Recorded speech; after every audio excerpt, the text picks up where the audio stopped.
So let's have a look at another volume problem. And this is the formula for the volume of a cylinder.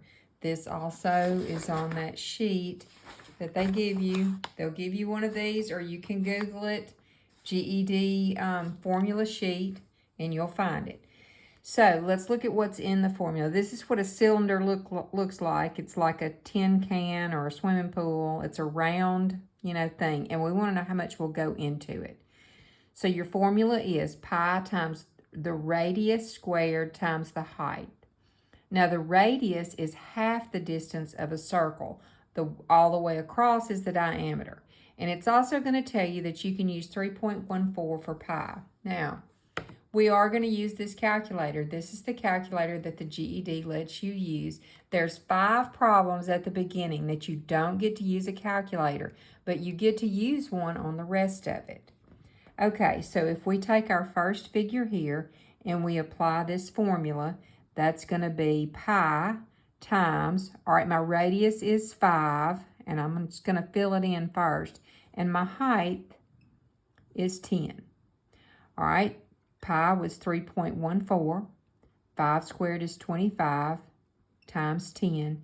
And if you put all that into your calculator, or do it by hand if you want to go that route, you're going to get 785, and we always put volume in cubic inches or cubic meters, whatever your unit is. Okay, let's look at this second one. Now, in this one, we have a height of 4 inches, but we have a diameter of 20. Well, our formula calls for a radius. So how do you get a radius out of a diameter? You just divide it by 2. So when we fill in, we're going to have pi times, and divided by 2 would be 10, but we do still have to square it, times the height, which is 4. So you're going to have 3.14 times 10 squared is 100 times 4. And when you do all that math, you're going to get 1,256 inches cubed. Okay, now let's look at this one down here. This is kind of next level. On this one, they give us the radius. They do not give us the height. Instead, they give us the volume. Well, we can still use this formula. The formula is volume is equal to pi times r squared times height. Let's just fill in what we have. This time we already know the volume, so we would put 2826.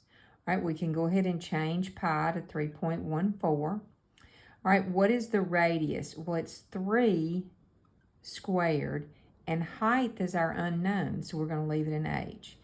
And then doing a little more math on this, 314, 3 squared is 9. 3.14 times 9 would be 28.26 h. Then our last step, we want to know 28.26 times what equals this?